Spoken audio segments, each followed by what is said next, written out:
so different. It's also quite transactional here. A lot of leaders What are we after, and the park? parties across the European continent are looking more at their economic interests and the threat of economic damage on the domestic front if we have falling outs with China. But on the other hand, we're dealing with very real and present security threats coming from China in terms of espionage and disinformation, election interference, and even sabotage. That looks like fun. So, also, of course, we've seen that the Chinese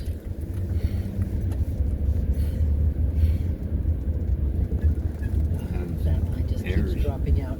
Jessica Berlin, Senior Fellow at the Center for European Policy Analysis. I do apologize for the instability of our connection to you there in Germany, but thank you so very much for joining us. Yeah, I heard that last night.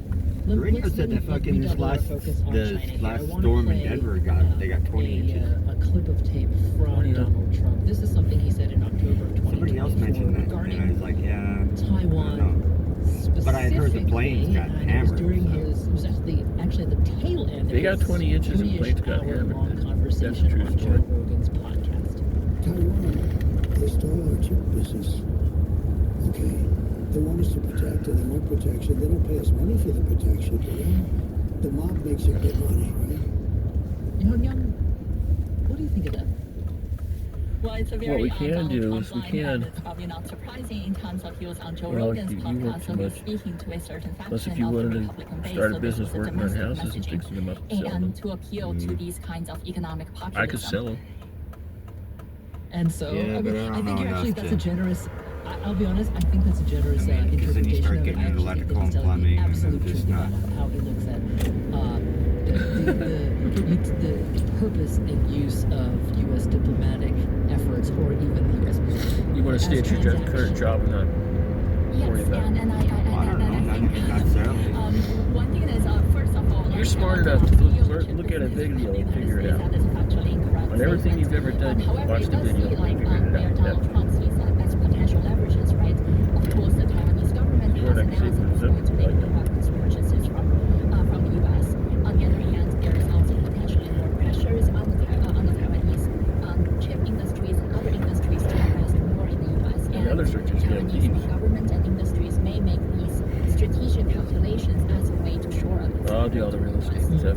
Okay, so there's one more thing specifically about Taiwan that we should look at, because obviously, given Trump's considerably successful theatrical approach to politics, there's a lot of focus on what he says.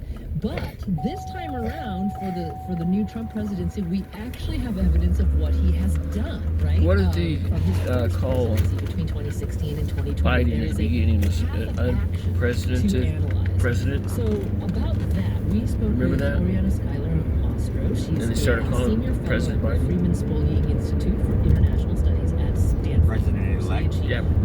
No, they didn't call him president-elect at the beginning. And she says President-elect Trump has they didn't know who won. things that just seem like he would abandon Taiwan if China invaded. I think it was. When it comes to things he has actually done strategically, it's hard to say what Trump will do in the next presidency. What he said and what he has done gives you like the complete opposite picture. He has said things like Taiwan should prepare for their own defense, or Taiwan should pay for their defense. But during his administration, he was the most forward-leaning on the defense of Taiwan than any other previous administration. He sold them weapons and equipment, which had never been before. Support passing of legislation for high-level visits. The Chinese thought it was because she was pro-Taiwan and he wanted to stick China lying about Taiwan stuff. He more recently said, well, the Chinese wouldn't dare do anything about Taiwan because she knows that I'm the crazy man. That's Oriana Schuyler of Mostro at Stanford. Yang, that's very interesting to me, the divergence between what Trump says and what he has done. Your analysis of that. So I think there are two layers to this. On one hand, there is Donald Trump speaks differently towards different audiences, and at times he also self-contradicts. On the other hand, I think it is also very important to note here that there is a difference between you might as well take your keys or increasing military spending and increasing military equipment to Taiwan and actually being for Taiwan's security. And that is a very, very important distinction. What is to asking Taiwan to spend more on military, to purchase more U.S.-made weapons are not necessarily good for the safety and security of the people of Taiwan. No. On the other hand, it is good for, on one hand, the defense industry in the U.S. On the other hand, as a rhetorical tool to show up to the Republican Party base that are still taking very strong against China. And so I think there are important distinctions here in terms of whose interests are actually being sent up. Okay, very good, very important nuance there. When it comes to the actual interaction between leaders of the major powers of the world, I think that really matters to sort of understand that dynamic. When Oriana there said that Trump insists that China wouldn't, quote, dare do anything crazy about Taiwan because President Xi knows that Trump would go crazy. I'm wondering, is that actually accurate? I mean, how does President Xi, or let's say the Chinese Communist Party, see Donald Trump as a leader?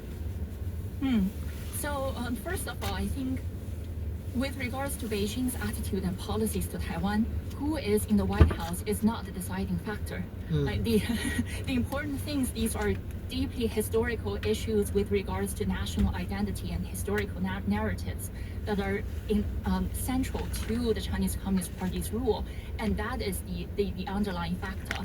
And who is in the White House is a secondary factor. And secondly, with regards to Donald Trump, I think it is interesting because if we see how Beijing has reacted right after the election or around that, on one hand, there is an overall consensus within the Chinese intelligentsia and to an extent the Chinese public is that no matter who occupies the White House, there is a consensus that the United States is going to be hostile towards China. And so the Chinese people and the public need to prepare for that hostile environment. On the other hand, Donald Trump being on one hand transactional, on the other hand being erratic, offers certain kind of opportunities the Chinese leadership may be able to seek. And the Chinese leadership, like the Chinese government and state media, has made some interesting gestures. For example, it's like as you showed earlier on the show, President Xi Jinping congratulated Donald Trump very early on, and the Chinese there's an ultra nationalist Chinese blogger that has just been banned on Chinese social media for 1 year as an interesting signal.